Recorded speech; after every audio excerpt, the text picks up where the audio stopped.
Hello, I'm Dr. Cheryl Clark, the founder of the Center for Aesthetic and Preventative Dermatology at East 61st Street and Park Avenue in Manhattan. I'd like to offer today 5 questions you might want to ask your doctor before deciding to proceed with botulinum toxin A injections in that practice. And by botulinum toxin A, I am of course referring to Botox as well as Xeomin and Dysport, but for the purposes of this discussion, I'll use the term Botox to refer to all 3. Question number 1. Are you board certified in dermatology or plastic surgery? This is very important because it requires board certification to learn the anatomy and physiology of the facial musculature in order to give a good result and avoid serious side effects. Question number 2. Can you inject Botox in such a way that I get a nice shape to my brows and maybe even a nice lift and a little curve? I've shown here one pattern I might like to use in a woman who is having her frown lines injected. I like to inject the lateral and medial corrugators, which are the muscles that go across the brow towards the midline, the large procerus muscle at the bridge of the nose, as well as the tiny depressor supercilii muscle on either side of the bridge of the nose. In addition, I like to put a little bit in the lateral fibers of the periorbital muscle. This pattern allows a subtle lift all the way across the brow while maintaining a very natural and normal looking curve. Question number 3.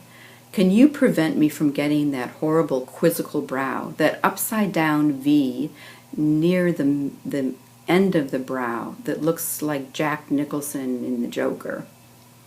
So some people have a very strong segment of the forehead muscle, which we call the frontalis muscle, and that lateral segment, if it's strong above the temples, can allow the brows to be drawn up to an extreme after the frown lines are injected.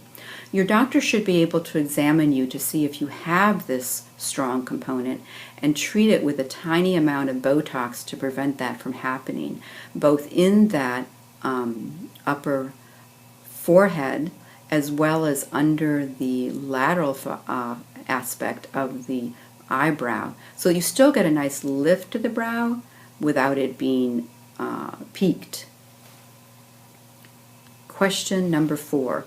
How can you prevent side effects like my eyelids drooping over my pupil or my eyebrows drooping over my eyes and being flat and giving me a hooded upper eyelid? There is a little canal just above the middle of the pupil at the middle of the brow. So we try to avoid injecting exactly in this location to prevent the Botox from migrating down to the molars muscle, which is responsible for lifting up the eyelid over the pupil. Another nice way to prevent this is to hold the thumb firmly under the eyebrow against the bone while injecting. You can get an eyebrow droop through several means. You should understand that the muscles that cause your frown lines, which we call the glabellar complex, pull the eyebrows together and down, and the muscle that raises your brow, which we call the frontalis muscle, are above these muscles, and they interdigitate with each other. So if you relax the frontalis muscle at the same time as relaxing the glabellar muscles, the frontalis muscle relaxes very quickly and you can temporarily get a flat, dropped brow. So I would suggest, if you want to treat both areas, if you want to treat both frown lines and the lines that go horizontally across your forehead, that you first have the frown lines treated and then return a week or 2 later and have Botox or Dysport or Xeomin placed only exactly where you need it in the forehead. This will save you from getting a dropped brow, and it will be probably fewer units, so it'll save you a little money as well. Another way you can get a dropped brow is if the injections are placed too high, just above the glabellar complex. You can hit the fibers of the frontalis muscle this way, and that will drop the brow, so the injection should stay low.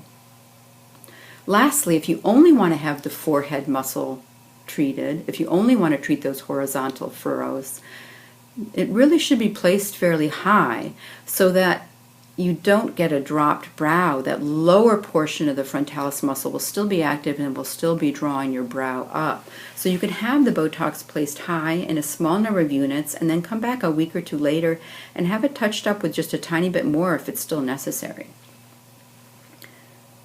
Question number 5. How do I know I'm being treated with Botox? Yes, there are counterfeits out there. It's terrible. And you should want to know the answer to this question. This is a picture of the 3 vials of the botulinum toxin A that we use, Botox, Xeomin, and Dysport. The Botox vial even has a little hologram, which is difficult to see, but if you look at the bottle and turn it around, you'll see the word Allergan faintly in the hologram on the bottle. So those are 5 questions you might want to ask to make sure that you are comfortable and that you'll get a great result without serious side effects. I hope this has been helpful. Thank you.